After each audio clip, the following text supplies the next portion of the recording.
بسم اللہ الرحمن الرحیم۔ سی ایس سبجیکٹس کے ساتھ پروفیسر دیم آپ سے مخاطب ہوں۔ ہمارا آج کا ٹاپک ہے 3 جون کا منصوبہ تحریک پاکستان کے حوالے سے کہ جو برصغیر کو 2 ریاستوں میں تقسیم کرنے کا آخرکار جو فارمولہ طے پایا، اس کے اہم خد و خال کیا تھے اور منصوبہ کیا تھا۔ آئیے بڑھتے ہیں ہم اپنے ٹاپک کی طرف۔ انگریز حکومت جنگ عظیم دوم کے بعد جو برصغیر کا علاقہ تھا اس کو آزاد کرنے کا مکمل ارادہ کر چکی تھی۔ مستقبل کے سیاسی اور دستوری مسائل حل کرنے کے لیے مذاکرات ہوئے، کانفرنسز بلائی گئی اور برطانیہ سے مختلف مشن برصغیر آیا، جن میں کرپس مشن اور کابینہ مشن، یہ چند افراد کے اوپر مشتمل 2 مشن تھے۔ کچھ لوگ آئے تو مختلف تجاویز لے کر مختلف اس پہ غور کیا گیا۔ ان تمام باتوں پہ جو اس کمیشن کے ذریعے جو لوگ آئے، انہوں نے جو تجاویز دی ان پہ غور کیا گیا۔ انڈین نیشنل کانگریس جو ہندوؤں کی نمائندہ جماعت تھی، ان کا موقف یہ تھا کہ انگریز برصغیر کو خالی کر کے چلے جائیں، جو ہندوستانی عوام ہے وہ خود ہی یہ سارے معاملات جو ہے نا وہ طے کر لے گی، وہ تقسیم پہ کم از کم آمادہ نہیں تھی۔ اس کے برعکس جو مسلمانوں کی نمائندہ جماعت تھی، آل انڈیا مسلم لیگ، وہ قائد اعظم کی قیادت میں وہ یہ چاہتی تھی کہ جو وہ علاقے جن میں مسلمانوں کی آبادی زیادہ ہے وہاں پہ ایک آزاد اور خود مختار ریاست قائم کی جائے، اور اس کے علاوہ ان کے لیے کوئی بھی جو ایسی حل ہے وہ قابل قبول نہیں ہے۔ برطانوی حکومت نے آخرکار اپنے جو اقتدار تھا برصغیر کے اندر، اس کو یہاں سے جانے کی جو منصوبہ بندی جب کی تو لارڈ ویبل جو سیکنڈ لاسٹ یہاں کے وائسرائے تھے، ان کی جگہ لارڈ ماؤنٹ بیٹن کو آخری وائسرائے کی حیثیت سے تعینات کیا گیا۔ یعنی ان کے نمائندے ہوتے تھے جو برصغیر کے معاملات یا جو موجودہ انڈیا اور پاکستان ہے، اس علاقے کے معاملات کو تقسیم سے پہلے جو ہے نا وہ سنبھالتے تھے۔ برطانوی وزیر اعظم نے جون 1948 تک برطانوی کنٹرول اٹھائے جانے کا اعلان کر دیا اور لارڈ ماؤنٹ بیٹن کو واضح ہدایات دے کر برصغیر بھیجا۔ لارڈ ماؤنٹ بیٹن نے آتے ہی بڑی جماعتوں کے اہم رہنماؤں سے ملاقاتیں اور مذاکرات کیے۔ دیسی ریاستوں کے نوابوں اور جو راجے اور مہاراجے تھے ان سے ملا۔ اسے سمجھ آ گئی کہ ان تمام لوگوں سے ملنے کے بعد اس کے ذہن یہاں تک تو واضح ہو گیا کہ یہ لوگ تقسیم کے علاوہ اور کچھ ان کے پاس کوئی حل نہیں ہے۔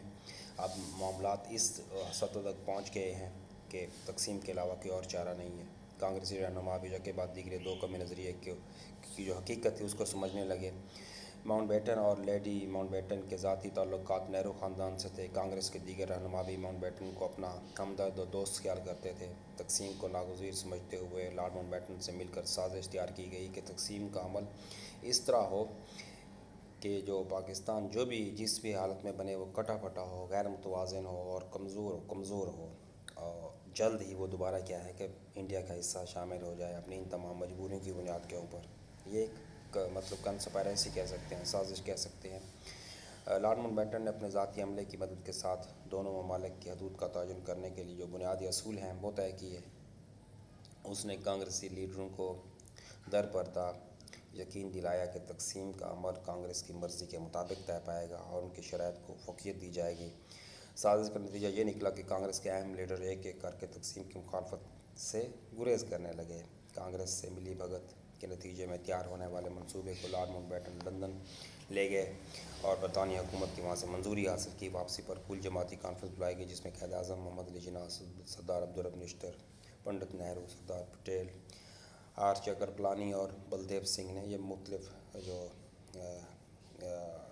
مختلف قوموں کے نمائندے لوگ تھے، یہ وہ والے سارے، ان سے ملاقاتیں کی۔ وائسرائے نے کانفرنس میں منصوبے کے مختلف پہلوؤں کی وضاحت کی۔ بعضاں ہر جماعت کے رہنماؤں سے علیحدہ بھی ملاقات کی۔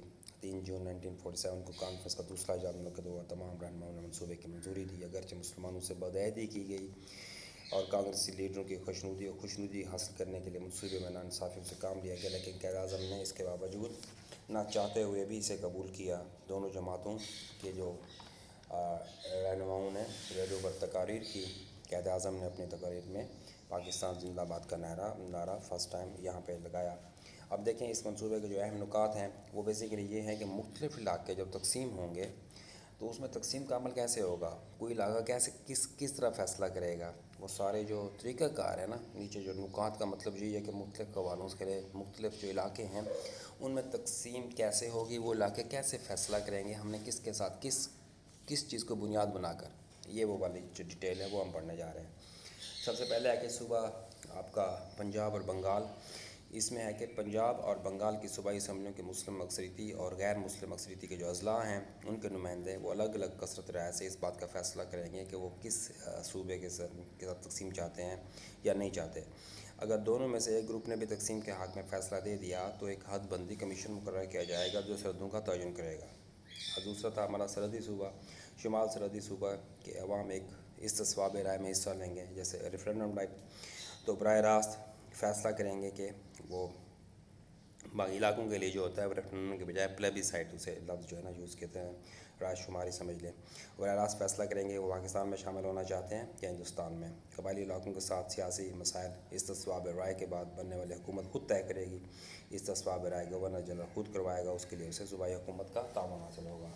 صوبہ سندھ کی کیا صورت حال تھی، وہاں پہ کس طرح فیصلہ ہوگا۔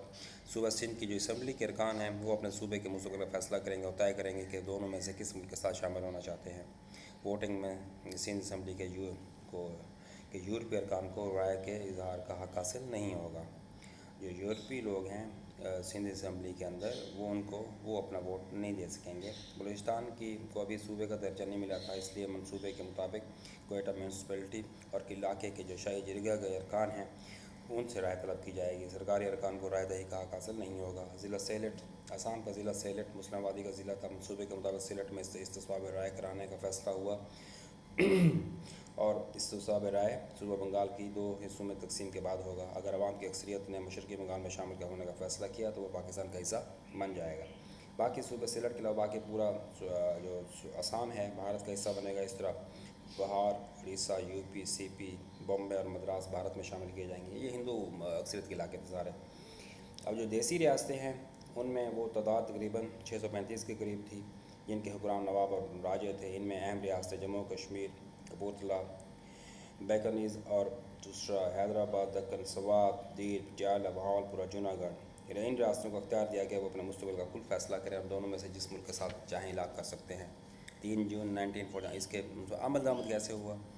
غیر مسلم اکثریتی بامبے، یہ جو جتنے بھی علاقے ہیں یہ غیر مسلم تھے، وہ سارے کے سارے انڈیا میں شامل ہو گئے۔ سیلٹ کا اس میں استصواب رائے شماری ریفرینڈم جب پلیبیسائٹ کروایا گیا تو مسلم لیگ نے زبردست مہم چلائی۔ مولانا بھشانی، چودھری فضل القادر اور عبدالصبور خان جیسے لیڈروں نے محنت کی۔ استصواب رائے میں 24 لاکھ عوام نے پاکستان کے حق میں ووٹ ڈالے اور جس میں 32.5 لاکھ جو تھے نا وہ ووٹ اس میں ٹوٹل تھے۔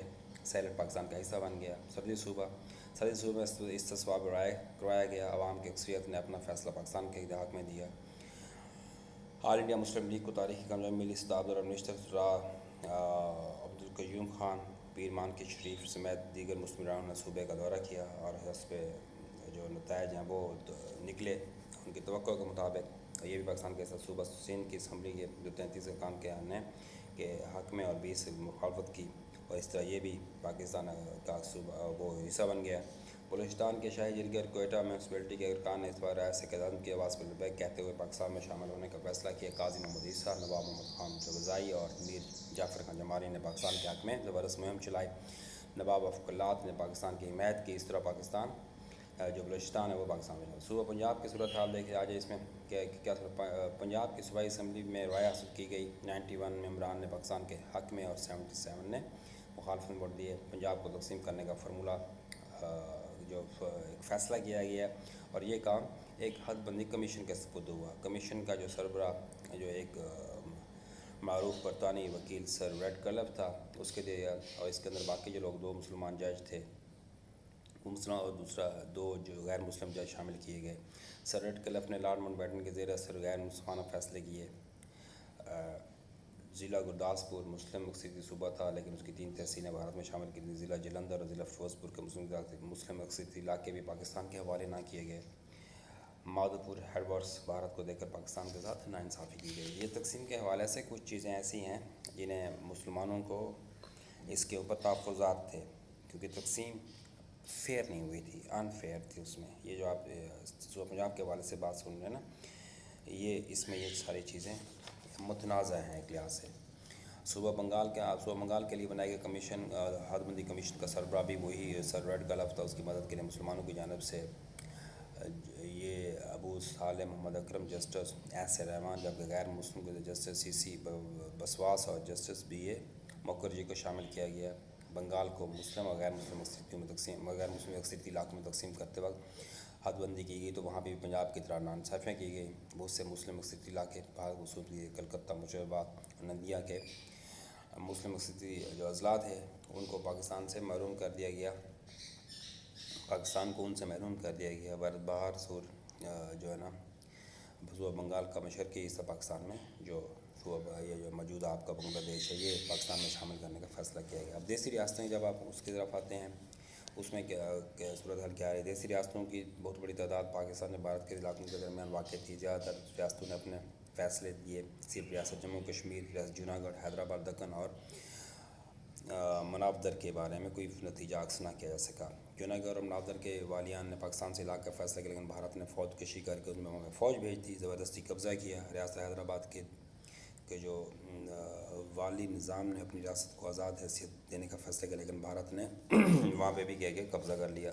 یہ وہ ریاستیں ہیں جہاں پہ بغیر کوئی طریقہ کار تقسیم کا اختیار کیے گئے انڈیا نے وہاں پہ وہاں پہ قبضہ کیا، اس کو اپنے اندر شامل کیا. حیدرآباد، دکن، جوناگڑھ اور مناودر میں عوام کی ایک جو اکثریت تھی وہ غیر مسلم تھی، لیکن ریاست جموں کشمیر عوام کی جو بڑی آبادی تھی وہ ان کا مذہب اسلام تھا. وہ پاکستان سے وابستہ ہونا چاہتے تھے، لیکن ہندو راجہ کچھ اور وہاں پہ آبادی تو مسلمانوں کی تھی، لیکن وہاں پہ جس کا حکومت تھی وہ مہاراجہ تھا، ہندو راجہ تھا. وادی کشمیر میں آزادی کے لیے جنگ شروع ہو گئی. عوامی امنگوں کو بھارتی افواج نے کچھ چننا چاہا، لیکن ناکامی ہوئی تو بھارت مسئلہ کشمیر کو اقوام متحدہ کی سلامتی کونسل میں لے گیا. سلامتی کونسل نے جنگ بندی کروائی. بھارتی وزیر نہرو نے امن کے قیام کے بعد وہاں پہ رائے شماری کروانے کا وعدہ کیا، لیکن جب بھارت نے کشمیر کو پوری طرح جکڑ لیا تو رائے شماری کا وعدہ جو ہے نا وہ پس پوچھ ڈال دیا. 48، 65 اور 71 میں دونوں ممالک کے درمیان 3 جنگیں ہو چکی ہیں، لیکن عوام کے حق قدرت کا اس بات کو نظر انداز کیا جا رہا ہے. ریاست جموں و کشمیر کا تنازع انصاف کے مطابق ابھی تک حل نہیں ہو سکا. تو یہ تھا آج کا ٹاپک. امید ہے آپ اس سے استفادہ حاصل کریں گے. اللہ تعالیٰ آپ کا حامی و ناصر ہو.